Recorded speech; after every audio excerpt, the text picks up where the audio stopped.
warahmatullahi wabarakatuh. Kita akan lanjutkan materi kita setelah video sebelumnya kita sudah membahas mengenai jurnal. Jadi dari semua transaksi yang terjadi sudah kita catat semuanya dalam jurnal dengan menuliskan nama akun yang didebet dan nama akun yang dikredit disesuaikan dengan peraturan pendebetan dan pengkreditan transaksi. Kemudian setelah semua transaksi itu kita catat dalam jurnal, langkah selanjutnya adalah kita akan melakukan posting semua transaksi tersebut ke dalam buku besar. Transaksi pertama-tama telah kita catat ke dalam jurnal. Kemudian secara periodik, ayat jurnal akan kita pindahkan ke akun-akun di buku besar. Proses pemindahan debit dan kredit dari ayat jurnal ke akun buku besar kita sebut dengan posting. Buku besar sendiri atau journal ledger merupakan buku yang berisi kumpulan akun-akun perusahaan. Dan posting adalah pemindahan informasi akuntansi dari jurnal ke buku besar. Kita mengenal dua jenis buku besar ya. Bentuknya ya, bentuk buku besarnya ada dua. Yang pertama bentuk skontro atau horizontal atau kita kenal dengan akun T atau T account.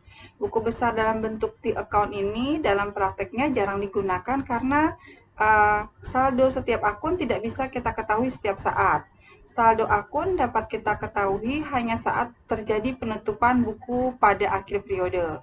Yang kedua adalah buku besar bentuk staffel atau vertikal atau balance column account.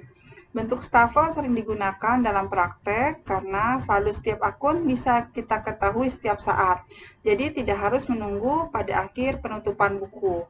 Kita lihat di sini contoh bentuk buku besar bentuk staffel ya. Bentuk staffel terdiri dari kolom tanggal, lalu ada kolom keterangan menerangkan transaksinya. Yang pertama headernya akun pastinya, nama akunnya kita tulis di sini, misalnya akun kas, akun piutang, akun pendapatan, atau akun kewajiban, atau akun modal, kita tulis di atasnya. Lalu ada kolom tanggal, keterangan, referensi menunjukkan misalnya ini diambil dari jurnal apa, jurnal umumkah atau jurnal pembelian, jurnal penjualan, bisa ditulis di kolom referensi. Lalu saldo debit dan saldo kreditnya kita tulis, misalnya saldo kas akan kita pindahkan ke saldo debit atau akun utang kewajiban akan kita pindahkan ke saldo kredit. Lalu ini adalah saldo. Saldo ini menunjukkan jumlah selisih antara saldo di akun debit dan di akun kredit. Ini, jadi kalau untuk staffel pada akhir periode, tanpa menunggu sampai akhir periode, kita bisa melihat jumlah saldo buku besarnya, karena langsung terjumlah ya di sisi saldo sini. Kalau yang kedua adalah bentuk skontro atau horizontal atau T-count. Dia bentuknya sisi kiri, sisi debit, dan sisi kanan, sisi kredit ya, sisi debit dari kredit. Debitnya ada sebelah kiri, kanannya kredit. Di sini hanya menjumlahkan berapa jumlah sisi debitnya, berapa jumlah sisi kreditnya. Lalu nanti di akhir periode kita jumlah dulu totalnya berapa sisi debit dan sisi kreditnya, baru kita bisa ketahui saldo akhir dari buku besarnya. Kita akan coba untuk melakukan posting atau pemindahan ayat jurnal ke buku besar. Bisa dilihat di sini, ini adalah jurnal umum, contoh jurnal umum yang sudah dibuat. Ada 8 transaksi. Ya, pertama ada transaksi setoran modal awal, lalu ada transaksi pembayaran sewa, ada transaksi pembelian aktiva, pembelian mesin cuci yang dibayarkan secara tunai dan secara kredit. Lalu ada transaksi pembayaran premi asuransi, ada transaksi pembayaran beban iklan, ada transaksi untuk pengambilan prive oleh pemilik, lalu ada transaksi kas. Di sini juga ada nomor referensi yang berisikan kode akun. Kita sudah membahas mengenai kode akun di materi sebelumnya, jadi kita sudah mengenal 5 akun. Akun harta dengan kode kepala akun 1, akun kewajiban dengan kode kepala akun 2, ya utang usaha, akun modal dengan kode kepala akun 3, lalu akun pendapatan, ya kepala akunnya 4, dan akun beban yang kode kepala akunnya 5. Jumlah digit dari kode akun ini tergantung dari kebutuhan perusahaan. Informatif mungkin, jadi tidak di ada ketentuannya, hanya biasanya kepala akunnya aja yang ditentukan supaya lebih memudahkan untuk klasifikasi pada saat pelaporan keuangan. Dari jurnal yang sudah kita buat tersebut, kemudian akan kita pindahkan ke dalam akun-akun di buku besar. Nah, berikut adalah buku besar yang digunakan menggunakan bentuk staffel ya. Kita menggunakan bentuk staffel. Di sini kita pindahkan akun kas, semua transaksi yang berhubungan dengan kas kita catat di buku besar kas. Di sini ada transaksi setoran modal pemilik, 200.000 di debit, maka saldonya 200.000 di debit. Lalu ada pembayaran beban sewa, 10.000 di kredit, mengurangi saldonya jadi 200.000 dikurangi 10.000 jadi 190.000. Lalu ada pembelian mesin cuci secara tunainya 10.000, maka saldo kasnya berkurang menjadi 180.000. 190.000 dikurangi 10.000. Lalu ada pembayaran asuransi dibayar di muka 12.000, mengurangi juga saldo kasnya menjadi 168.000. Lalu ada pembayaran beban iklan 3.600 dan ada pengambilan prive 7.000. Dan pada akhir bulan tanggal 30 ada pendapatan jasa 62.000. Jadi saldonya yang tadinya 197.400 ditambah 62.000. Jadi saldo akhirnya adalah 219.400. Kemudian kita juga buat buku besar atas asuransi dibayar di muka. Sama seperti buku besar kas. Jadi transaksi asuransi dibayar di muka kita catat di buku besar asuransi dibayar di muka. Tanggal transaksinya tanggal 4, keterangannya per kas karena dibayarkannya tunai. Asuransi dibayar di muka, saldonya debit, maka kita catat di sisi debit 12.000 dan saldonya adalah 12.000. Lalu ada buku besar mesin cuci. Mesin cuci ini masuk ke aktiva ya, ke aset. Pembelian mesin cuci ini ada dua. Yang pertama secara tunai, sisanya adalah kredit atau muncul utang ya, kewajiban. Cara kasnya 10.000 ya, karena mesin cuci masuk ke dalam aktiva lancar, maka kita catat di sisi debit. Lalu utangnya juga di sisi debit 15.000 karena utang ini atas pembelian mesin cuci ya, masuknya aset. Jadi mesin cuci harganya 25.000. Saldonya 25.000. Lalu ada buku besar utang usaha. Utang usaha karena ada pembelian mesin cuci tadi ya secara kredit. Tanggal 4 Desember, keterangannya kita catat di sini misalnya pembelian mesin cuci atau keterangan yang lainnya. Nah, mohon maaf ini referensi kita tulis JU karena asumsinya ini kita ambil dari jurnal umum ya, karena dari jurnal umum kita tulis JU. Lalu utang usaha saldo normalnya ada kredit, maka kita catat di sisi kredit 15.000 hingga dan saldonya di sisi kredit 15.000. Karena cuma satu jadi saldo cuma 15.000. Lalu ekuitas, kita buka buku besar ekuitas atau modal Tuan Jaya.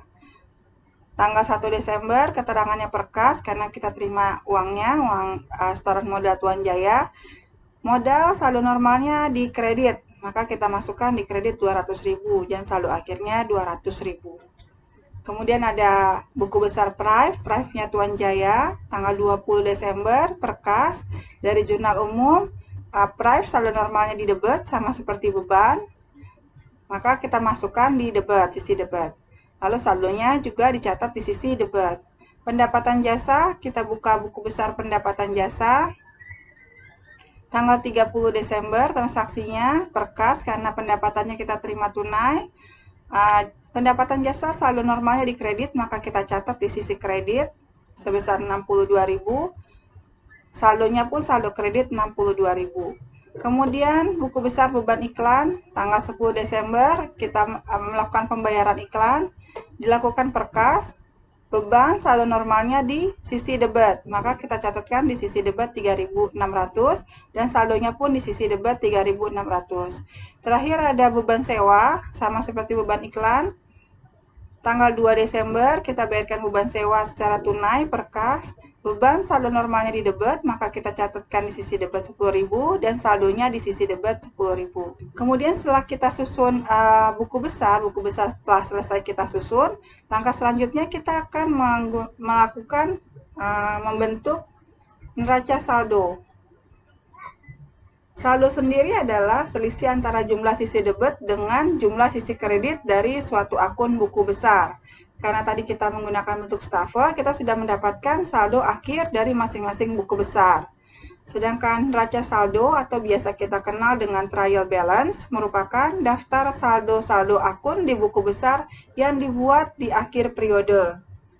Manfaat neraca saldo diantaranya adalah untuk menguji keseimbangan jumlah debit dan jumlah kredit. Berikut adalah contoh dari neraca saldo. Jadi setelah kita membuat buku besar, langkah selanjutnya dari pembuatan laporan keuangan adalah kita membentuk atau membuat neraca saldo.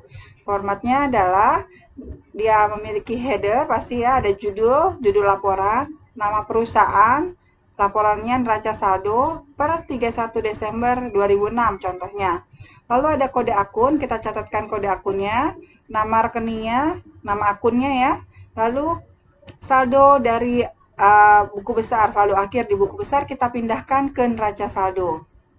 Prosedur penyiapan neraca saldo, kalau kita menggunakan bentuk staffel, maka saldo setiap akun bisa kita ketahui setiap saat, sehingga neraca saldo dapat disusun dengan mengutip jumlah saldo yang telah tersedia pada setiap akun.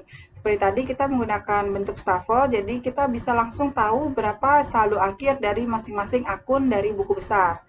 Kalau kita menggunakan bentuk kontrol atau akun T, saldo setiap akun harus kita hitung terlebih dahulu, yaitu kita akan menjumlahkan sisi debit dan sisi kreditnya kita jumlahkan terlebih dahulu, lalu kita akan menghitung selisihnya, selisih antara jumlah debit dan jumlah kreditnya, untuk mengetahui saldo debit dan saldo kredit masing-masing akun.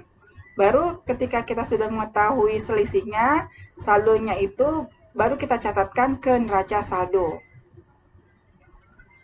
Keterbatasan neraca saldo sendiri adalah neraca saldo belum siap sebagai dasar untuk penyusunan laporan keuangan. Jadi walaupun neraca saldo sudah selesai kita buat, tapi itu bukanlah dasar kita untuk menyusun laporan keuangan. Karena apa? Karena transaksi di laporan keuangan kadang-kadang kita mencatatnya dengan menggunakan transaksi accrual ya. Karena memang beberapa transaksi harus kita catatkan secara accrual sesuai dengan prinsipnya, yaitu matching principle ya. Jadi kapan pendapatan diakui sebagai pendapatan dimatchingkan dengan bebannya, pendapatan dimatchingkan dengan bebannya. Contohnya misalnya yang menjadi beban bulan tersebut harus kita catatkan di periode tersebut. Misalnya beban gaji. Jadi gaji bulan September pada akhir September walaupun belum dibayarkan, misalnya jadwal pembayaran gajinya di tanggal 5 bulan berikutnya. Tapi di bulan September kita harus tetap mengakui adanya beban gaji untuk bulan September. Yang muncul ke beban gaji dan utang gaji. Baru ketika nanti tanggal 5 September, ketika ada pembayaran, baru kita catatkan sebagai adanya pengeluaran kas. Lalu, neraca saldo jumlahnya harus seimbang atau balance. Namun, keseimbangan antara debit dan kredit belum tentu menunjukkan kebenaran. Ya, ini sering sekali kita bahas bahwa balance itu belum tentu benar. Ya, balance itu belum tentu menunjukkan kebenaran.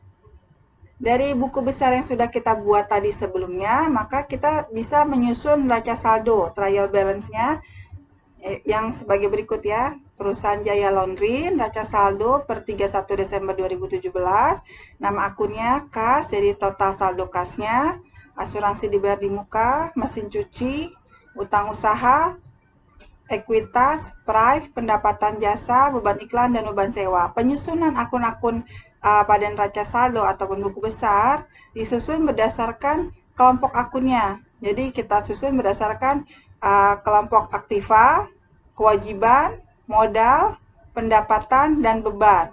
Kelompok 1, kelompok 2, kelompok 3, ekuitas, kelompok 4, pendapatan, dan kelompok 5, beban. Sisi debitnya dengan sisi kreditnya harusnya balance, walaupun balance belum tentu menunjukkan neraca saldo yang sebenarnya. Koreksi kesalahan. Kesalahan yang menyebabkan jumlah neraca saldo tidak seimbang Yang pertama adalah kesalahan posting, di mana jumlah yang dimasukkan ke suatu akun salah, atau debit diposting sebagai kredit dan sebaliknya. Jadi akunnya jurnalnya terbalik ya, balance tapi mungkin dia kebalik. Lalu posting debit atau kredit diabaikan. Yang kedua, kesalahan saldo akun, kesalahan menghitung saldo. Jadi kadang-kadang mungkin pekerjaannya masih manual, jadi ketika dihitung kita selip ya, jadi ada kesalahan menghitung saldo. Lalu saldo dimasukkan ke dalam akun yang salah. Yang ketiga, kesalahan menyiapkan neraca saldo, kesalahan menjumlahkan kolom, kesalahan dalam mencatat angka-angka ke neraca saldo, maupun saldo dimasukkan ke kolom yang salah atau lupa dicatat.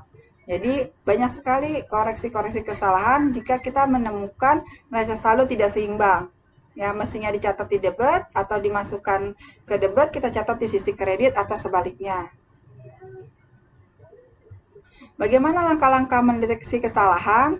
Yang pertama, pasti kita mesti periksa kembali kebenaran penjumlahan kolom-kolom sisi debit dan sisi kredit di neraca saldo dengan cara melakukan penjumlahan ulang. Lalu kita bandingkan nama-nama akun di neraca saldo dengan akun yang ada di buku besar untuk memeriksa apakah tidak ada akun yang terlewat dimasukkan dalam neraca saldo. Yang ketiga, kita periksa kembali kebenaran penjumlahan debit dan kredit dan selisihnya untuk setiap akun buku besar. Kemudian kita bandingkan angka yang ada di akun dan di neraca saldo dengan hati-hati. Bila semua langkah di atas sudah dilakukan dan hasilnya menunjukkan kebenaran, maka langkah terakhir adalah memeriksa jumlah debit dan kredit pada ayat jurnal yang telah dibuat. Jadi langkah-langkah ini dilakukan ketika kita dalam proses pembelajaran untuk menyusun laporan keuangan. Karena pada prakteknya ketika semua sudah dilakukan secara sistem, ketika kita salah masukin penjumlahan sisi debit sama sisi kreditnya, kita langsung terdeteksi ada kesalahan. Jadi tidak menunggu sampai akhir ya. Ini karena kita belajar, jadi kita tahu step-stepnya bagaimana menyusun dari jurnal, buku besar, sampai neraca saldo. Jadi ketika ada kesalahan, kita tahu apa yang harus dilakukan. Pengecekannya dilakukan dari mana ke mana. Sekian untuk materi kali ini, kita sudah mempelajari persamaan dasar akuntansi, melakukan jurnal umum, lalu kita sudah memposting jurnal yang sudah kita buat ke buku besar, dan kita sudah juga membuat neraca saldo. Terima kasih, semoga bermanfaat. Wassalamualaikum warahmatullahi wabarakatuh.